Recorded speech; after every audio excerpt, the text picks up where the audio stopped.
I consider it a great privilege and a serious responsibility to be moderating this panel.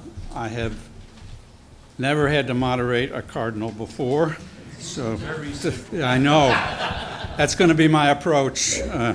So I know everybody is pledged to their 15 minutes of remarks on Amoris Laetitia and dialogue with the secular, disaffected North Atlantic culture. And so we'll begin with Cardinal Farrell. Thank you, Peter.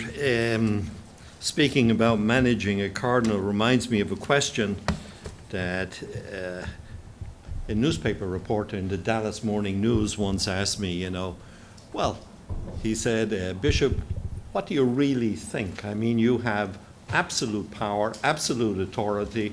Nobody can tell you anything. And I always remember reminding him that if you sat behind my desk, I said I used to be the auxiliary bishop of Washington, and I had one person who was my boss. I said when I came to Dallas, I had 1.5 million people who became my boss and told me so regularly. So I wouldn't worry, Peter.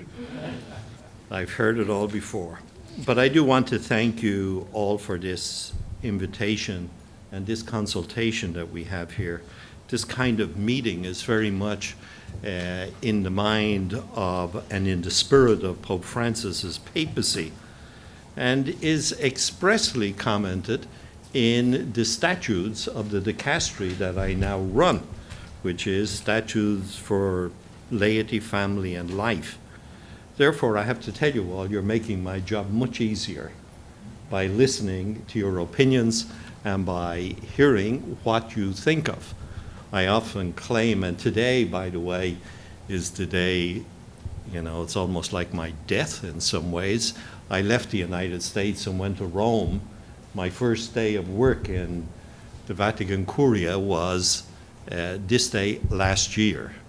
So, having this today is somewhat of a, happy occasion for me.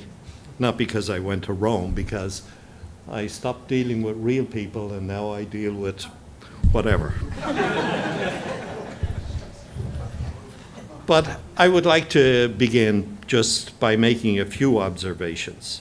The text I believe that we are considering here today has deep roots in the Pope's previous leadership in Latin America and characterizes much, if not all, of his papal teaching. Let me for one moment just begin in Latin America.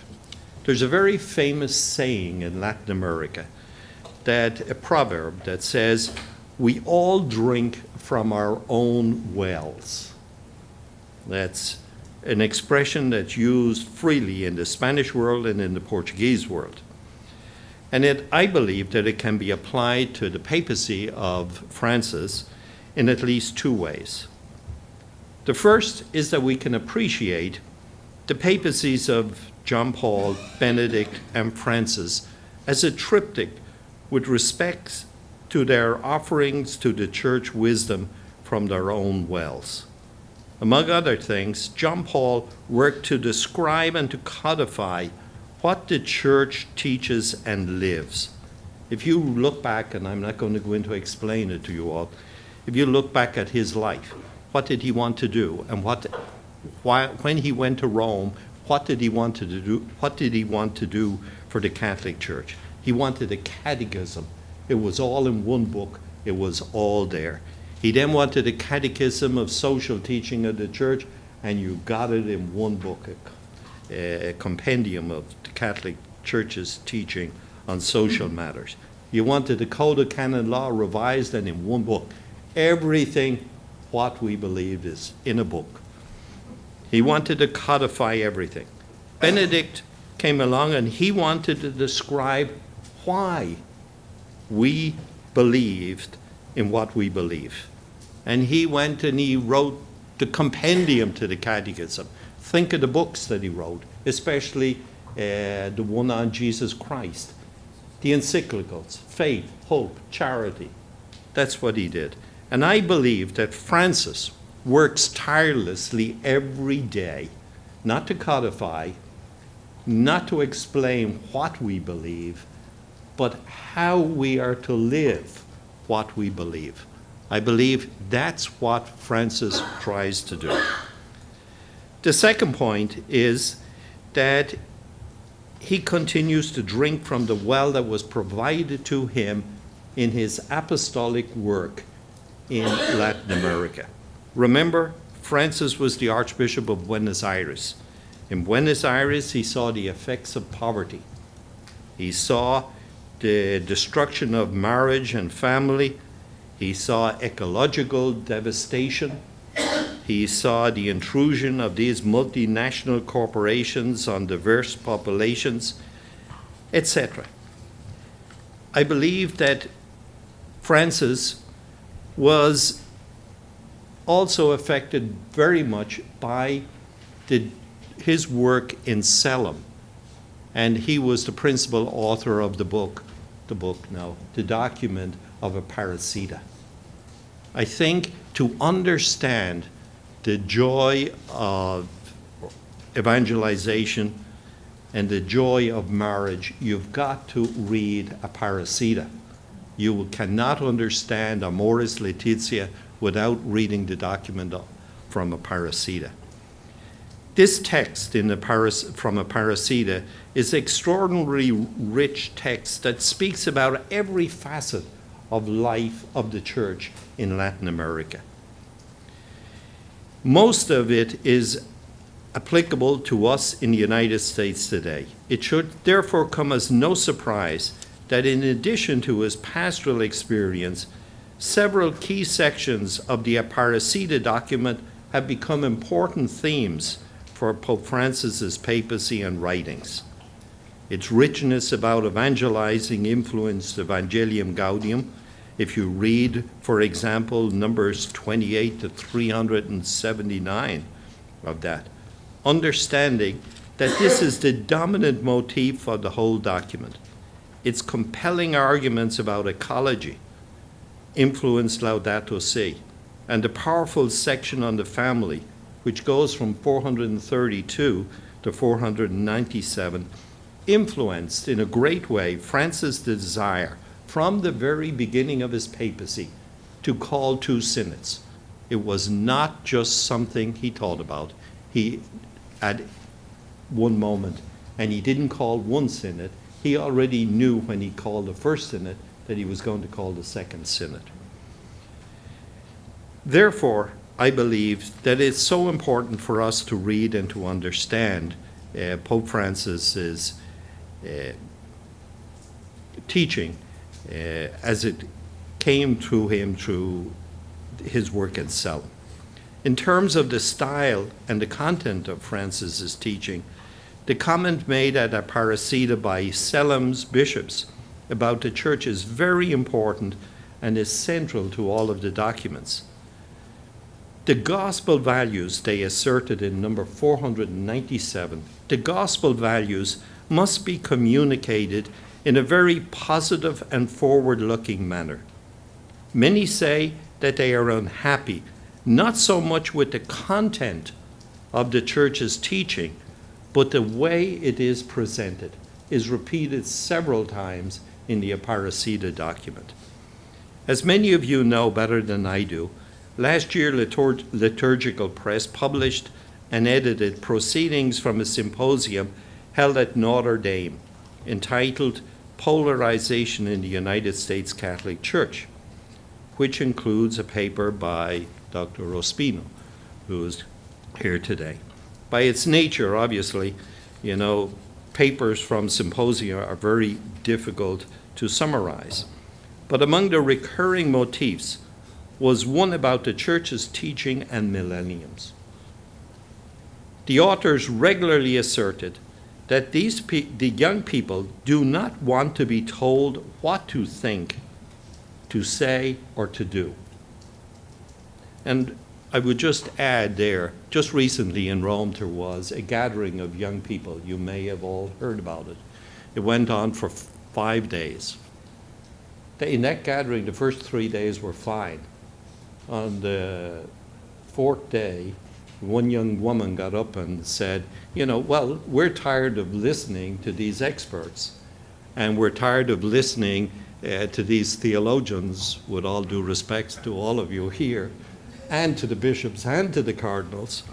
And so it caused a certain amount of confusion. But it also caused, at least I will take my hat off to Cardinal Baldessari, because he was so quick on his feet, he rescheduled the whole thing immediately. And for 2 days, they had conversation where they were speaking. They wanted to speak about topics that were not covered by all the experts who had been gathered in Rome to speak to these young people. They wanted to speak, and they wanted to say what was on their hearts and in their minds. And so they did. And it was very interesting. I believe in part that is why Pope Francis is yesterday was Wednesday, yes. Yesterday at the audience spoke about having a special mini synod of young people on the week before Palm Sunday in Rome, for a whole week, for young people to speak and to say what is on their mind when it comes from all over the world. Pope Francis underlined the fact that they could be believers or non-believers. They could be Christian or non-Christian. And that so they would be heard. The document from this gathering will be given to every one of the synod bishops, fathers, whoever. But young people want to be invited into dialogue and discussions. In that way, they feel respected and they can make up their own minds. Here I will note two things: the way the teaching is presented and the characteristics of dialogue. Regarding the way teachings are presented, for example, after discussing the current reality of the family in Amoris in number 32, including extreme individualism, fast pace of life, fear of loneliness, it asserts in number 36 that we also need to be humble and realistic, acknowledging that at times the way we present our Christian beliefs and treat other people has helped contribute to today's problematic situation. The Pope comments further in numbers 37 to 48 on the culture of narcissism, fear of starting a family, pornography, prostitution, the influence of biotechnology, etc., etc. And he states in number 49, in such difficult situations of need, the Church must be particularly concerned to offer understanding, comfort, and acceptance, rather than imposing straight away a set of rules that only lead people to feel judged and abandoned by the very mother called to show them God's mercy. They are very powerful words that need to be repeated many times. He then asks a question in number 52, and he says, and he doesn't answer this question. He says, who is making an effort to strengthen marriages today, to help married couples overcome their problems, to assist them in the work of raising children, and in general, to encourage the stability of the marriage bond? Who is helping them? I would add a comment to that phrase in number 52, that this is where the laity, and we spoke about this today, marriage preparation and marriage accompaniment or marriage care should not be done by priests. I am a firm believer in that field, priests do not have credibility. They have never lived in the reality of the situation, and therefore it's very difficult for them to accompany. We need, in all of our dioceses, I know that many dioceses do this in the United States, but in all of our dioceses, marriage preparation should not be, something that's on the agenda of a priest. They should go to it every now and then. They should guide them. Lay people need to be trained and need to do this kind of work. They are the people who can best accompany married couples in moments of difficulty and moments of challenge. So, I would strongly support that we read those numbers many times over and that we communicate them to our general people. Pope Francis also speaks about, and I'm conscious I know I've run out of time. How dare anybody tell a cardinal that he's out of time? Anyway, as a wise pastor speaking about dialogue, and you can read this for yourself, you don't need me to explain it to you. He offers a number of recommendations in number 136 to 141, which state it is essential for experiencing and expressing and fostering love in marriage and family life. And these are, we need to take time to listen. We need to give other people quality time if we're going to speak to them. We can't arrive there, as many times unfortunately happens, with all the answers already in a textbook. Can't do that. We have to develop the habit of giving importance to the other person. This is what Francis wrote. This is not what a group of sociologists or psychologists or theologians or moral theologians or canonists or anybody else or priests inspired him. This was his experience. We need to do this. We need to show affection and concern for other people, for worthwhile dialogue. We cannot dialogue with people if we already know all the answers to their problems. Today we discussed that when we talked about seminarians in many ways who want clean-cut answers. They don't like Amoris Laetitia because there is not answer for question 1, 2, 3, 4, and 5. There's not an answer that says, this is the answer, 1, 2, 3, 4, and 5. No way. Life is not like that. It's not that simple, as you all know much better than I do. I will finish with those points and once again encourage you all that, especially dealing with young couples preparing for marriage. I'm a firm believer, and I announce it, although I did in Belfast last week, and my email was shut down over the weekend because of the number of emails complaining about what I said about priests shouldn't be speaking about marriage, which I said, well, that's a good sign. At least somebody got the message somewhere.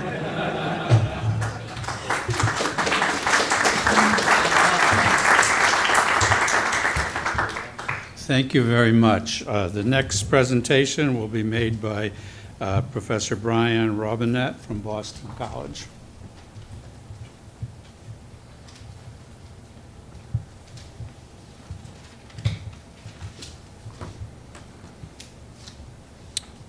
Thank you, Peter.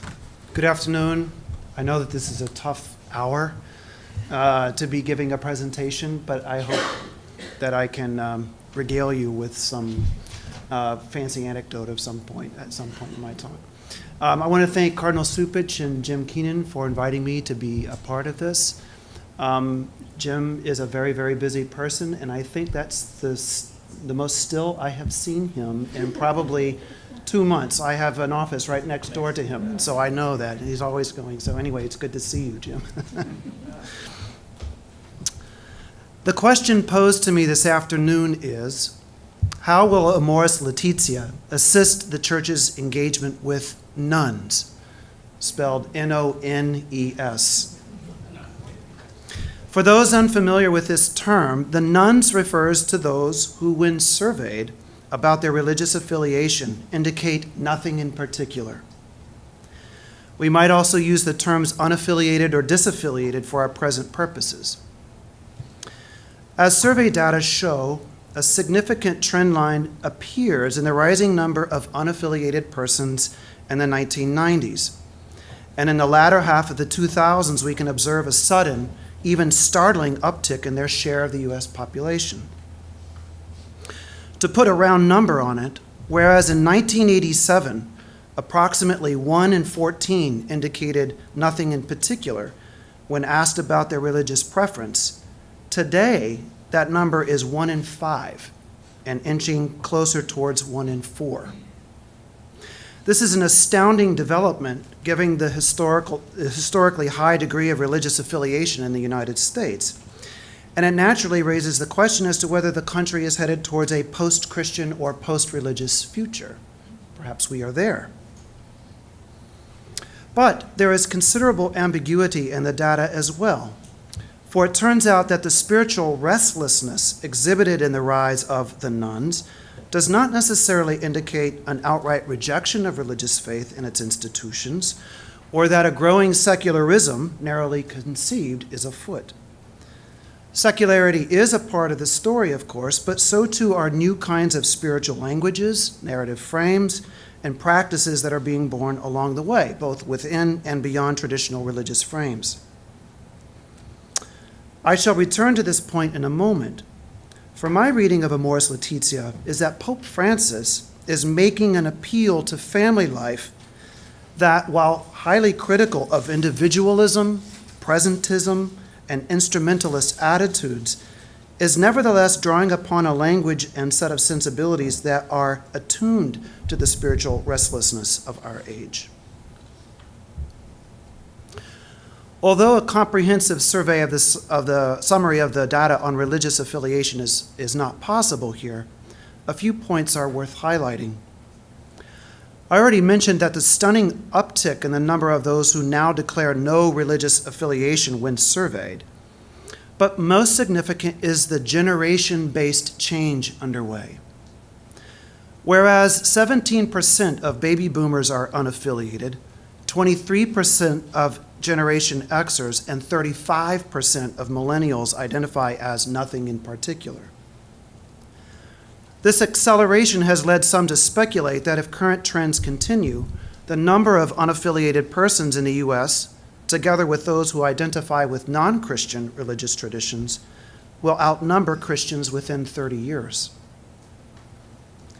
This has led some to view the United States as currently in a process of deep secularization, much like that found in Western Europe, where church attendance and religious affiliation has fallen precipitously in recent decades. Yet other observers are more cautious about such predictions. In their monumental study, American Grace, How Religion Divides and Unites Us, published in 2010, Robert Putnam and David Campbell express strong reservations about whether the rise of the nuns implies that the secularization of Western Europe is paradigmatic for the United States, even belatedly. When we inquire further into the survey data to learn more about why the nuns do not affiliate with religious institutions, or how in fact they do relate to them, if tentatively, a much more complicated picture emerges. The nuns, they insist, are not uniformly unbelievers, and although less attached to religious institutions, they exhibit curiosity and inventiveness, if often eclecticism, with respect to religious beliefs, predilections, and practices. This is one reason why Putnam and Campbell have encouraged reference to the sums in the literature, or alternatively, the liminals. These are persons who, as they put it, seem to stand at the edge of some religious tradition, unsure whether to identify with that tradition or not. What Putnam and Campbell also note, however, is that one of the major reasons for the increase in unaffiliation in recent decades has to do with ideological polarization. A significant degree of alienation from religion among younger cohorts has to do with backlash towards the alignment of its institutions and public figures with the political right, especially as this came to prominence in the 1980s. During the evangelical boom, as it has been called, beginning in the 1970s and extending throughout the 80s and 90s, an increasingly articulate and mobilized form of Christian identity exerted considerable influence upon conservative politics and achieved broad visibility in the public sphere. Premised upon traditional values, or what has come to be called family values. The Christian right represents a particular sensitivity to shifting gender roles, sexual permissiveness, changing attitudes towards homosexuality, and strong opposition to the federal legalization of abortion. It is not surprising to learn, therefore, that as younger Americans were still forming religious attachments during the 1990s or forming their views, many of them translated their uneasiness with a particular political arrangement of religious identity and rejected religion entirely as a result. Neither should we be surprised that, as one Pew Forum survey puts it, and I quote, "They became unaffiliated, at least in part, because they think of religious people as hypocritical, judgmental, or insincere." Large numbers also say they became unaffiliated because they think that religious organizations focus too much on rules and not enough on spirituality. It's the end of that quote from that Pew Forum study. These are admonitions worth pondering, and I think it helpful to see the content and tone of Amoris Laetitia as exquisitely attuned to the restlessness these kinds of comments harbor. This is not at all to say that Pope Francis is uncritical of secularity, and more specifically the strains of individualism, presentism, and instrumentalism that are quite dominant in contemporary society. The Pope regularly criticizes an extreme individualism, as he calls it, which disparages institutions, weakens family bonds, turns freedom into caprice, and exhibits a fear of commitment. He also calls out the dangers of presentism, without using that particular term, that dismissively judges past generations based upon current tastes and norms, noting that derision of traditions and family structures cuts us off from a much-needed historical memory, as he puts it, and a greater sense of affiliation with our ancestors, with the elderly, and with a wider circle of family that situates us within a vast nexus of human relations. And of instrumentalist attitudes, Pope Francis is particularly critical, noting that affective relationships are not to be treated as material objects, that ours is too often the culture of the ephemeral that disposes of people when deemed no longer serviceable, that marriage is too often regarded as a contractual agreement, that sexuality is poisoned by the mentality of use and discard, it's his phrase, and that children should never be the solution to personal needs. In fact, Pope Francis's criticisms are so trenchant at times that one might be misled into imagining that he is essentially reactionary to the ideals and language of personal authenticity that comes so naturally to younger generations, and which is quite evident among those who self-describe as spiritual but not religious. But this is not the case. Taking my cue from the work of philosopher Charles Taylor, especially his volume Ethics of Authenticity, I see the tone and argumentative force of Amoris Laetitia as neither reactionary to the ideals of self-fulfillment in contemporary society, nor supportive of them in their current form. Pope Francis avoids blanket condemnations just as he avoids blanket affirmations. Instead, we find him affirming the moral force behind notions like self-fulfillment, while challenging it and deepening it. For example, after strongly criticizing a vapid individualism that makes an idol of autonomy, the Pope immediately continues by offering a richer account of human freedom. "We rightly value a personalism," he writes, "that opts for authenticity as opposed to mere conformity. While this can favor spontaneity and a better use of people's talents, if misdirected, it can foster attitudes of constant suspicion, fear of commitment, self-centeredness, and arrogance. Freedom of choice makes it possible to plan our lives," he continues, "and to make the most of ourselves. Yet, if this freedom lacks noble goals or personal discipline, it degenerates into an inability to give oneself generously to others." The elements of that quote, I submit, provide a key for discerning the basic argumentative structure of the entire encyclical. And what it does, in short, is three things. First, it affirms the ideals of authenticity that appeal to so many persons today. While second, it warns of its dangers. And third, challenges it and deepens it by connecting it to larger ideals, goals, and the work of personal discipline. The way Amoris Laetitia does this most evidently is by appealing to the category of growth. Never do we see an attempt to browbeat the reader into submitting to an institution, and to this extent, Pope Francis responds quite directly to contemporary suspicions of rules, codes, and rigid adherence to tradition. Instead, we find appeals to personalism, to the cultivation of virtues, to the development of affectivity, to aspirations of wholeness. Life in the family, so Amoris Laetitia argues, is a profounder, richer, more challenging way to realize human potential than what individualism has to offer.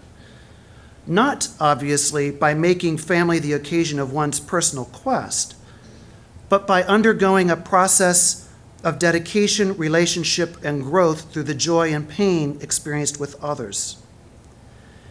Genuine self-fulfillment is not condemned by the Pope as mere egoism, but affirmed as more truly possible in the context of committed relationships with others.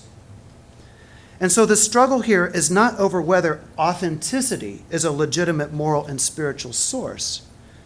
Rather, it's a struggle over defining its proper meaning.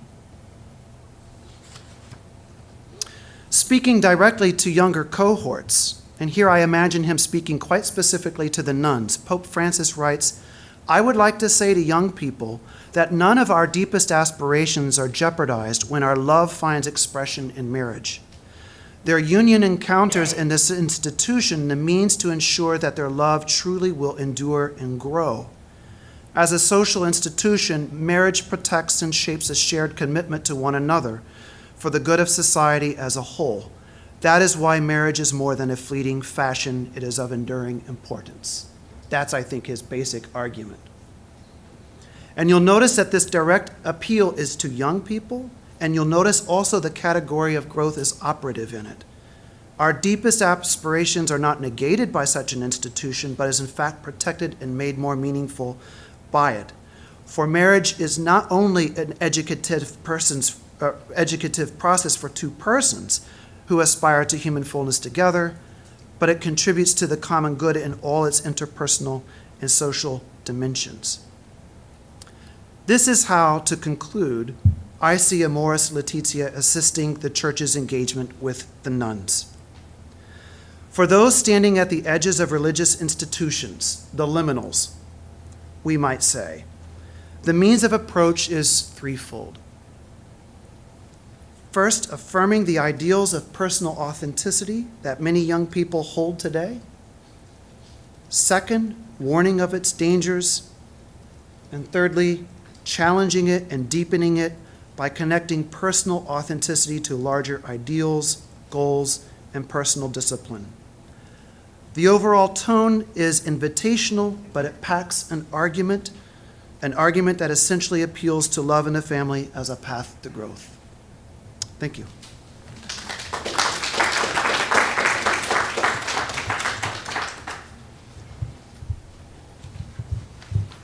Thank you very much. And our next presentation will be made by Professor Megan Clark.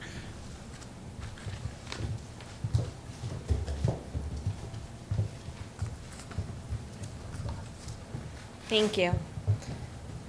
I'd like to thank Cardinal Supich and Jim for bringing us together here to discuss this important document. But I must be honest, my topic for today feels impossibly big. How can this exhortation assist the Church's dialogue among women, and particularly within our culture? As a Catholic feminist and moral theologian, my initial answer is, it's complicated. The very beginning of chapter 1, section 1 begins with the title, You and Your Wife. The text seeks to meditate on how male and female are together in the image and likeness of God, yet the very frame raises the question, who exactly is the audience? and so it's complicated. But I also want to state with equal clarity that this document does in fact give me much hope. It is this cautious hope that I will focus on in my brief time with you today, and in keeping with my Jesuit education, I have 3 points from Amoris Laetitia that I believe can assist the Church's dialogue among women. An honest appreciation of feminism, an unqualified condemnation of violence against women, and renewed support for the integrity of women's consciences and discernment. So, feminism.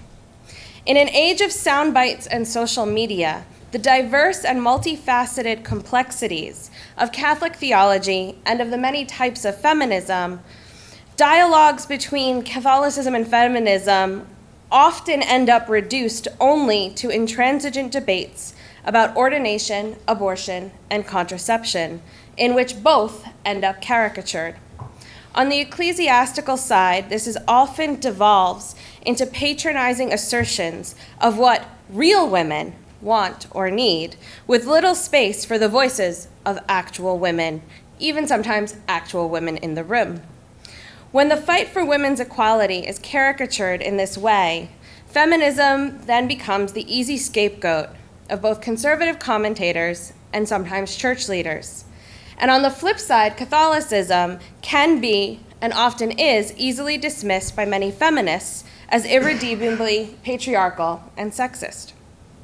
And so it was with considerable excitement that I first read paragraph 54, in which Pope Francis unequivocally rejects blaming female emancipation for the social and cultural crises facing the family today. He states, quote, "The equal dignity of men and women makes us rejoice to see old forms of discrimination disappear, and within families there is growing reciprocity. If certain forms of feminism have arisen which we consider inadequate, we must nonetheless see in the women's movement the working of the Spirit for a clearer recognition of the dignity and rights of women," end quote. Catholic social teaching has long affirmed in principle the growing recognition of women's equal dignity, but there's a shift in language and tone here that is significant. By recognizing the work of the Spirit, and that specific language, theologian Megan McCabe notes that Francis offers hope and belonging to many women who feel pain about belonging in the church or who may have one foot out the door. In this important paragraph, Francis also noted the deeply rooted history of patriarchy and the ways in which female exploitation and commodification continue today. Throughout the exhortation, there are moments of insight in which Francis draws our attention both to history, but to the persisting reality around us. Patriarchy, and in particular toxic masculinity, persist.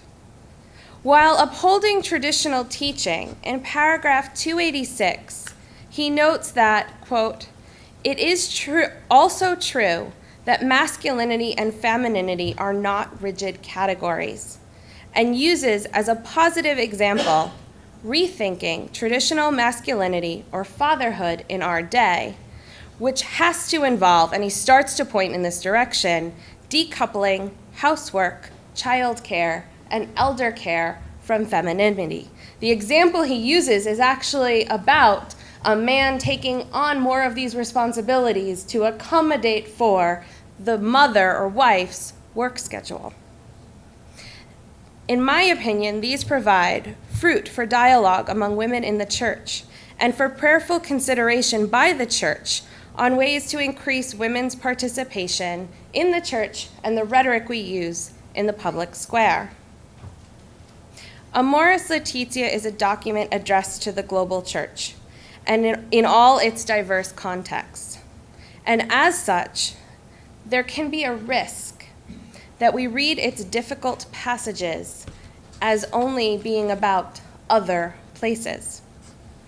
This is particularly a danger, I think, in passages concerned with patriarchy and violence against women.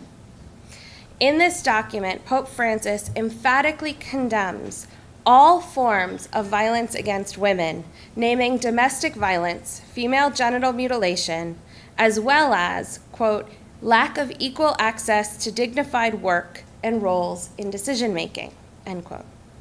He goes on to state later in the document that every form of sexual submission must be clearly rejected, and targeting specifically the ways in which certain interpretations of Ephesians or even 1 Corinthians has been used to subjugate women and urge them to tolerate violence. In a particularly important passage towards the end, he recognizes that in some cases, and this is a quote from 241, respect for one's own dignity and the good of the children requires not giving in to excessive demands, or the need to prevent a grave injustice, violence, or chronic ill treatment may make separation not just inevitable, but morally necessary. Attention to violence against women in this document is important pastorally and ethically. First, we must remember that yes, he is addressing the United States. In 2017, there is not a single nation on earth that does not have a problem addressing and combating violence against women. According to the CDC, 1 in 3 women in the United States will experience intimate partner violence in their lifetime. Think about that. 1 in 3. What does that mean for our congregations that you may be standing in front of? What does that mean for us professors in our classrooms? We must remember that the prevalence of violence, that's not rare. It's not the outlier. 1 in 3 should scare us. How does this impact how we approach the question? Second, what I see in these passages in Amoris Laetitia is that Pope Francis is careful not to sacrifice vulnerable women and children in how he upholds church teaching. This is one area where Amoris provides an opportunity for dialogue among women, but also a challenge to the public witness of the church. In order for the document to assist the church's dialogue among women, we must allow our current priorities to be challenged by it.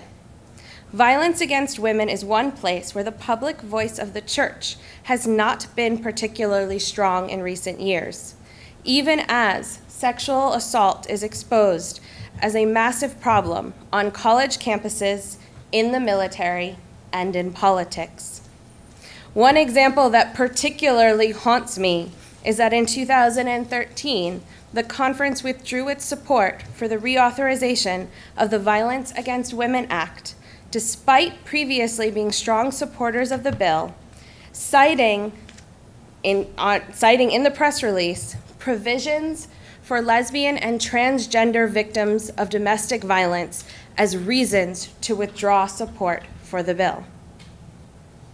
Pope Francis's unequivocal condemnation of the many forms of violence, not just physical, against women and children affecting the family and society is a crucial point from which to engage in deeper dialogue and action among women in the church.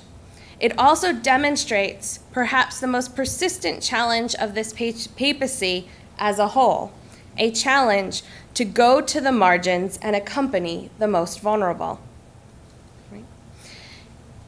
3, the integrity of women's consciences.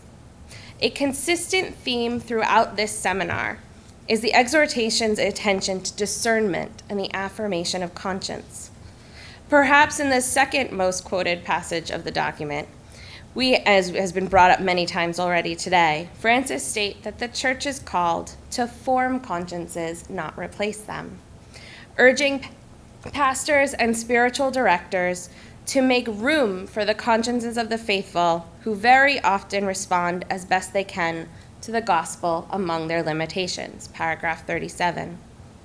Placing this towards the beginning, Francis issues what theologian Emily Reamer Barry calls an invitation to a grown-up faith, in which recognizes people's lives as, and to quote the document, wonderfully complicated. This invitation to discernment found in the exhortation as well as in Evangelii Gaudium and Laudato Si provides perhaps the strongest point of this papacy from which to deepen and expand dialogue among women in the church. In particular, it is an invitation that is most likely to attract younger women. Insofar as millennials is a useful category, they are seeking integration in their lives, personal, professional, cultural, and social. They are attracted by integrated authenticity. Part of this is the need to trust women and assume goodwill, listen to their experience, and not assume that if they don't end up, right, we heard a little bit about this before, the question of what is a well-formed conscience or not. What it seems to me is that the starting point isn't just a debate about whether or not what happens when people come to different answers, but moving back even further and assuming from the starting point that there is a goodwill and lived desire on the part of women in the church to form their consciences and discern and live out the gospel, and recognizing the integrity of that. In preparation for this meeting, I asked a number of my female friends if they had any thoughts on this document and how they think it will assist their own understanding of being Catholic women engaged in the church. And I just want to close with two of their anecdotal messages. Neither of these women are theologians, and both would count as, well, insofar as I count on the bridge of millennial, both would count as millennials. One is a recently married and in graduate school, and her response was that she found the document spiritually affirming of the complicated reality of marriage that she had recently entered into. The other is married for more than a decade with 3 children, and her response was more challenging. "Where is the puke?" she asked. The need to avoid romanticizing motherhood, marriage, and make more space for the messy and sometimes painful realities of life, for all the complexities of all the persons, for all the puke. Her concern, and that of the other friends that I've asked, goes together with what Natalia focused on this morning about talking about accompaniment and making space. And so I end where I began. How will Amoris Laetitia assist the church's dialogue among women? In my opinion, it's complicated, but there is much reason to hope. Thank you.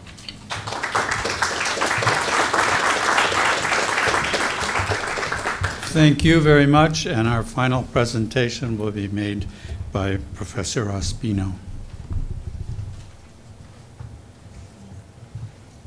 I'm going to sacrifice 1 minute of my presentation. Just take a stretch break, you know. So I see some, just a breather. 1 minute, please. It's just a little bit. I know. It's Like your pen, take mine back. This is yours. okay, wonderful.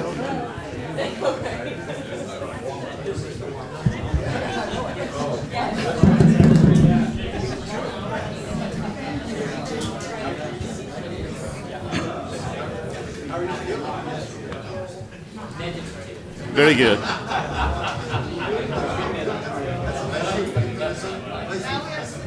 Please.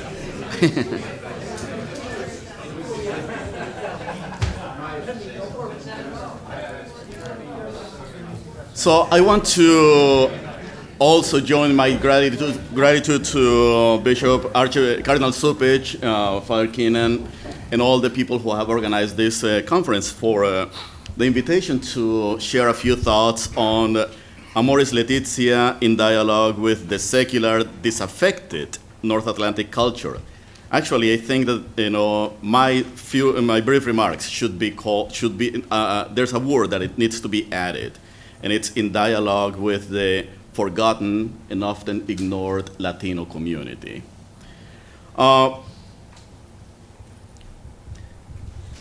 When one looks at Familiaris Consortio, the word complex and its cognates appears only 4 times. 2 of those times referring to the complexity of family life. But when one reads Amoris Laetitia, at least in its English translation, complex and its cognates appears 17 times. And if you read it in Spanish, 20 times.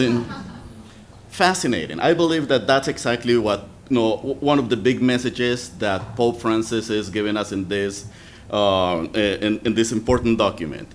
There's a complex reality, and when one looks at the Latino-Latina reality in the United States, we're talking also about a very complex reality. Let me just give you a few numbers, so we don't just think about the Latinas as those who live in the Diocese of San Bernardino, or just Houston, or maybe in Miami. We know that in the United States of America, there are about 35 million Hispanic Catholics. That pretty much amounts to almost 43 to 45% of the entire Catholic population in this country.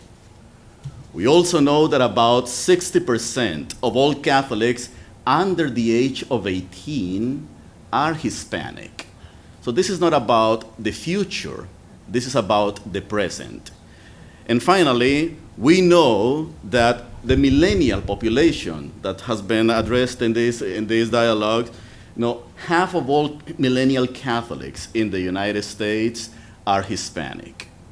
So the question for us is, how is half of the church embracing, engaging, or relating to Amoris Laetitia? And instead of going into a little bit of an exegesis of the document, I just want to share with you 4 opportunities. I think that's, I'm a pastoral practical theologian. I teach Christian education as well.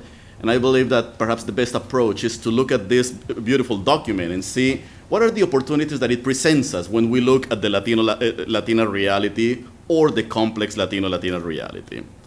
First of all, one of the first opportunities is, when we look at Amoris Laetitia from the perspective of Hispanic Catholics, is the fact that Hispanics are a very young population.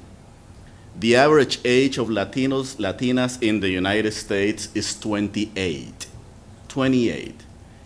About half of all Latinos in this country are under the age of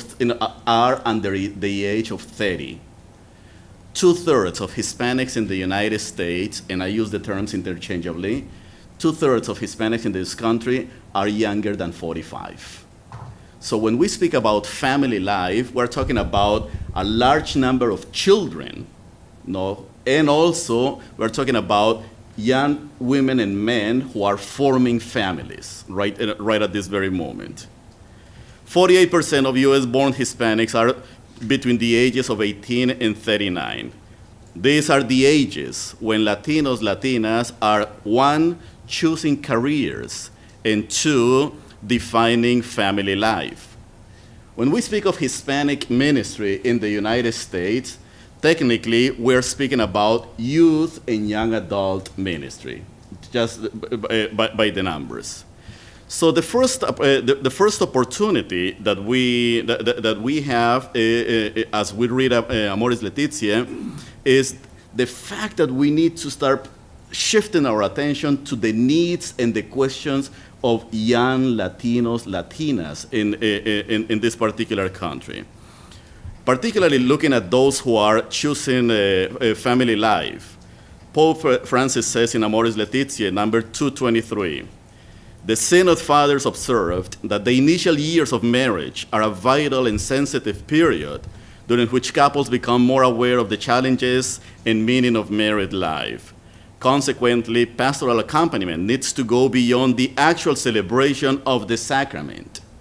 As I research Hispanic ministry in the United States, I have been privileged to speak to a number of groups of clergy, pastoral leaders, seminarians, lay ecclesial ministers, and I often ask the question, how many of you in your parishes has a program to accompany Latino families after they get married, if they get married, And usually I get 1 or 2 hands. The vast majority of parishes in the United States working with Latinos and non-Latinos does not have a program to accompany these people. So Then we ask, why are Latinos, Latinas divorcing? Why are Catholics divorcing as well? We know that about 60% of divorces in the United States take place within the first 8 years of marriage. No? So we are not accompanying these people. So the first opportunity that Amoris Laetitia presents us to, as we work with Latinos, is we need to develop initiatives to accompany couples at least within the first 5 years of marriage. And that actually is one of the recommendations that we find also in Aparecida. Second, the second opportunity is Amoris Laetitia makes strong emphasis on the accompaniment of large families, the extended families as well. So we know that many Hispanics in the United States do not live in the traditional model mom, dad, children arrangement, but they live with grandparents, uncles, aunts, cousins, padrinos, madrinas, friends. Everybody who comes, is welcome in their home. Why? Because many of these people, particularly immigrants, are on a survival mode. They need to come together. So about 7 million grandparents in this country live with grandchildren. 40% of them are responsible for the basic needs of these children. The majority of those grandparents and the majority of those children who are being raised by their grandparents are Hispanic and Black. So the question is, how is the Catholic Church accompanying the extended family as we move forward, affirming the value of marriage and family life? No? So it's an important. Pope Francis, in Amoris Laetitia says, number 187, the nuclear family needs to interact with the wider family made up of parents, aunts and uncles, cousins, and even neighbors. This greater family may have members who require assistance or at least companionship and affection or consolation amid suffering. The individualism so prevalent today can lead to creating small nests of security where others are perceived as bothersome or as a threat. Such as isolation, however, cannot offer greater peace of happiness. Rather, it straightens the heart of a family and makes its life all the more narrow. Hispanics are per se, are de facto a very communal culture, and Natalia this morning described some of these characteristics. How do we accompany the Latino family? The third opportunity is that Hispanic Catholics and Hispanics in general are presenting the church in the United States with the opportunity to deal with the complexity of intergenerational and intercultural families. 2/3 of Latinos, Latinas in the United States are married to a non-Hispanic person. And that seems interesting. However, many of these families are undergoing cultural tensions. Most of these are women marrying white men. So 2/3 of, as we look at the dynamic of the Hispanic experience in family life, intergenerational and intercultural, we also need to look into the fact of migration questions. 20 million Hispanics in the United States are immigrants. Of those, about 15 million are Roman Catholic. 16 million people in the United States lived in mixed status families, in which at least one family member is a non-citizen, whether a green card holder or an undocumented immigrant. Well, an undocumented immigrant, about 9 million Hispanics in the United States are undocumented. Most of them, the vast majority, are Roman Catholic. How do we accompany these Roman Catholics, our sisters and brothers in our parishes and dioceses? And Pope Francis is inviting us to that, to imagine that. Recently, more recently, we have been faced with the threats of deportation of Hispanic, particularly Hispanic adults, not only Hispanic young people, but also Hispanic adults with families. Reading The Atlantic in a recent article, Graciela, a 51-year-old mother of 4 who declined to give her last name, made a plan to leave her 2 teenagers, ages 13 and 14, with her 24-year-old daughter. if she is forced to return to Mexico after living in Phoenix since 2004. I want them to be able to finish their studies, but she won't be able to handle them for very long, says Graciela. She has 2 kids of her own, and it's a lot to ask her. I have got to be prepared to take them back with me. Graciela is also devastated by the idea of leaving her older children behind. I can't imagine not seeing my grandkids grow up, she says. I am so depressed. I'm eating out of control, and I wake up in the middle of the night and can't go back to sleep. I have bags under my eyes. It's really starting to wear on me. Are we accompanying the Gracielas? Not only those that are threatened under deportation, or those who have already been deported, and their children as they get left behind. Amoris Laetitia, number 202, says, in the replies given to the worldwide consultation, it became clear that ordained ministers often lack the training needed to deal with the complex problems currently facing families. And immigration, in the context of Hispanic ministry, that is actually one of the largest problems that Latina Catholics are facing. Do we prepare in our seminaries people to deal with these particular dynamics? Number 79, therefore, says Pope Francis in Amoris Laetitia, while clearly stating the Church's teaching, pastors are to avoid judgments that do not take into account the complexity of various situations, and they are to be attentive by necessity to how people experience and endure distress because of their condition. Finally, final opportunity, catechesis. Hispanic Catholics as a whole ail at the lack of adult catechesis. Why so much emphasis on adult catechesis?